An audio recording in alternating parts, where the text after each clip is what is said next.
15 days left for NEET, and I am here to save you from the mistake that costed me 17 marks. Yes, you heard it right. 17 marks. And if you know 17 marks आपको कहाँ से कहाँ पहुँचा सकती है. Trust me, these kind of errors you can't afford if you are serious about cracking NEET. So watch till the end and I will make sure कि जो गलती मैंने एग्जामिनेशन हॉल में की थी वो तुम बिल्कुल भी करके मत आना. Hi, I am Anushka, a government MBBS student, and I know how much pressure NEET puts on you. So, I am here to share exactly what went wrong with my NEET attempt so that you don't repeat that mistake. So, let's quickly jump into the video. Mistake number 1.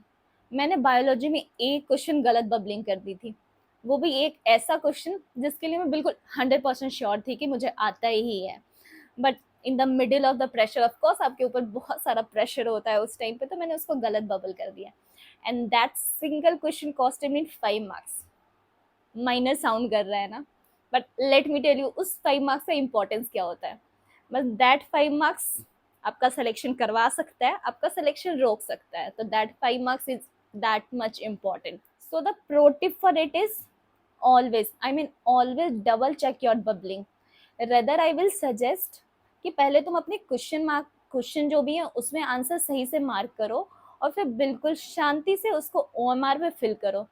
मतलब ये बहुत छोटा sound करता होगा, but मैं बता रही हूँ तुमको बहुत बड़े रिग्रेट से बचा सकता है, जो आज मैं जिंदगी भर के लिए रिग्रेट करूंगी शायद उसके लिए. Coming to the point number 2, जो आई थिंक बहुत इंपॉर्टेंट है. Like I really wanted to share this with you all कि तुम एटलीस्ट ये मिस्टेक मत करना. So after finishing my biology paper I went to chemistry. मतलब मैं उसके बाद केमिस्ट्री पेपर सॉल्व कर रही थी एंड हाँ, मेरे को आज जितने आ रहे थे, ऑफकोर्स आ रहे थे, कुछ फिजिकल के न्यूमेरिकल्स नहीं थे, बाकी मेरे को सारे आ रहे थे. मैंने फटाफट से क्वेश्चन, आई वाज लाइक कि मेरे को 45 मिनट से मैं केमिस्ट्री का पेपर क्लियर करना, मैं करती गई and there was last 3 questions. और वो क्वेश्चन ऐसा था कि बायो का एक पेपर था और हाफ में बायो के स्टार्ट हो गए थे. यूजुअली क्या होता है, मतलब मैंने हमेशा ही, जैसे ही मैंने एलन में जितने ही टेस्ट किए थे उसमें ऐसा होता था ना कि बायो एक सेपरेट पेज से स्टार्ट होता था, या फिर केमिस्ट्री है तो वो एक सेपरेट पेज से स्टार्ट होगा. इसमें क्या था, हाफ पेज में बायो स्टार्ट हो गया था और हाफ पेज में केमिस्ट्री के लास्ट 3 क्वेश्चन थे. और मैं इतनी हरी में थी, आई वॉज लाइक कि मैंने ये देखा कि केमिस्ट्री यहाँ खत्म हुई, मैंने क्वेश्चन नंबर भी नहीं देखा, वहाँ पे 97 और 98 96 क्वेश्चन नंबर, 97 क्वेश्चन नंबर था और 3 इधर बचे हुए थे. मैंने बिल्कुल भी हरी में देखा ही नहीं और मैंने उसके बाद देखा कि ठीक है बायो स्टार्ट हो गया है. And I will tell you, वो केमिस्ट्री का सबसे ईजीएस्ट क्वेश्चन था. 1 क्वेश्चन आई रिमेम्बर कि कोऑर्डिनेशन कंपाउंड का था कि इसमें से होमोलेप्टिक कंपाउंड कौन सा है, हेट्रोलेप्टिक कंपाउंड कौन सा है, उसके 4 ऑप्शन थे. Easiest question, I bet you, even वो तीनों ही वैसे थे, but that was the easiest question जो मैंने हरी में छोड़ दिया. And you know what the most funny thing about it means, मेरे को अगले 1 मंथ तक पता भी नहीं था कि मैं क्या करके आई हूँ. मतलब मैं एग्जाम दे के आई, मैंने अपने फ्रेंड से डिस्कस, सी वाज लाइक कि केमिस्ट्री बहुत ईजी था, हाँ ये क्वेश्चन था, she was discussing on call. और मेरे को लगा कि मतलब 1 सेकंड के लिए आई थॉट कि ये क्वेश्चन कहाँ पे था, मेरे को तो नहीं मिला. But second I was like कि ठीक है, मैं अभी बहुत रश में हूँ, मैंने भी सॉल्व किया होगा, मेरे को नहीं पता होगा, और मैंने फिर उस चीज़ को इग्नोर कर दिया. बट आफ्टर 1 मंथ वो कैसे मेरे को पता चला, ये बहुत इंटरेस्टिंग स्टोरी है that I will share in shorts, क्योंकि अभी तुम्हारे पास इतना टाइम नहीं है कि तुम सुन पाओ. So let's quickly come to the tips what you have to do. मतलब पेपर के बाद तुम एक बार, इतना टाइम तो रखो, एटलीस्ट 10 मिनट की, तुम क्विकली एक बार पूरे पेपर को फ्लिप करके देख लो. वेदर हो सकता है कि तुम कुछ ऐसे क्वेश्चन छोड़ के रखे हो जिसको तुमको लास्ट में करना है, और ऐसा क्वेश्चन जो बाय मिस्टेक तुमसे स्किप हो गया हो. और वो ट्रस्ट मी, वो लास्ट मिनट जो वो क्वेश्चन मिलेगा वो तुम्हारे दिल को बहुत रिलैक्स करेगा और मे बी तुमको बहुत हेल्प भी करेगा, क्योंकि बहुत टाइम हम तुम सब इंसान है, गलती होती है और वो गलती तुमको बहुत ज़्यादा हेल्प करेगी. Curious about how to avoid this kind of mistake and maximize your last 15 days? Stay with me. I have foolproof strategies that will make you every second count in your final stretch. Here's what I wish I had done, and here's what you should do, especially in these last 15 days. First, practice with OMR sheet. Make sure that जब भी तुम mock test दो तो तुम real OMR sheet fill कर रहे हो, ताकि एक चीज़ से हैबिचुएटेड हो जाओ कि कैसे तुम्हें उस एग्ज़ाम प्रेशर में और उस एग्ज़ाम के टाइमिंग में तुमको एक्यूरेटली उसको फिल करना आ पाए। Second, mark then bubble. हमेशा तुम कोशिश करो कि पहले तुम अपने क्वेश्चन पेपर में आंसर को मार्क करो, देन ही उसको ओएमआर शीट पे ट्रांसफ़र करो। और जब भी तुम ओएमआर शीट पर भी ट्रांसफ़र कर रहे हो, मेक श्योर कि तुम क्या ऑप्शन उसमें देख रहे हो और क्या ऑप्शन इसमें मार्क कर रहे हो, और एक बार डबल चेक कर लो कि तुम जो आंसर मार्क कर रहे हो वो सही कर रहे हो या नहीं कर रहे हो। Third, final revision.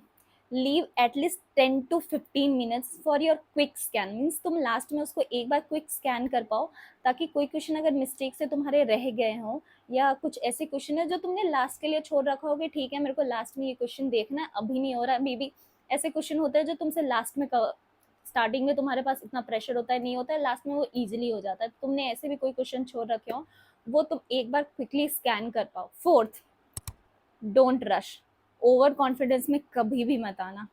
मीन्स तुम डिफरेंट डिफरेंट मॉक टेस्ट दोगे, उसमें अलग अलग सेक्शंस होते हैं किसी पेपर में, कोई सेक्शन ईजी आता है, और अगर तुमने किसी सेक्शन को, जो तुमने एक टाइम फ्रेम कर रखा है, अगर तुमने उस सेक्शन को उस टाइम फ्रेम से पहले कर लिया है, टेक अ डीप ब्रीथ और उसको तुम यूटिलाइज करो कि ठीक है उस टाइम सेक्शन में तुम उसको एक बार क्विकली रिव्यू कर लो, तभी तुम नेक्स्ट क्वेश्चन पे मूव करना, मीन्स नेक्स्ट सेक्शन पे मूव करना। Fifth, mock test ritual.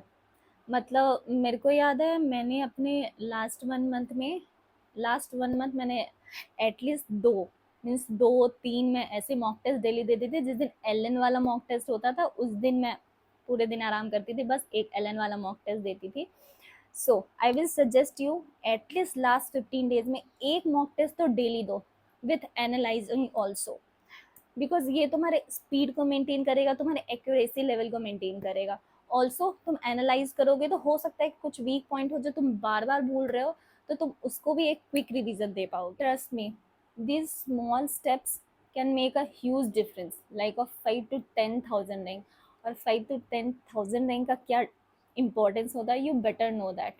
So I will request you, if you are facing the same problem or if you are repeating the same problem, then please give it a try। NEET is not just about how much you know, it's about that 3 hours, कि तुम उस 3 घंटे में अपने आप को कितना काम रख पाओगे, कितना कॉन्फिडेंस होगा तुम्हारे ऊपर।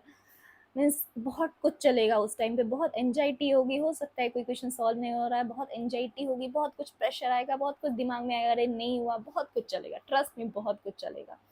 बट उस टाइम तुम कैसे अपने आप को काम रख के अपने पेपर को कैसे एक्यूरेसी और स्पीड से दोगे, दैट ओनली मैटर्स। और वो तभी आएगा जब तुम अच्छे से प्रैक्टिस करोगे। So don't let this small mistake ruin your whole NEET prep.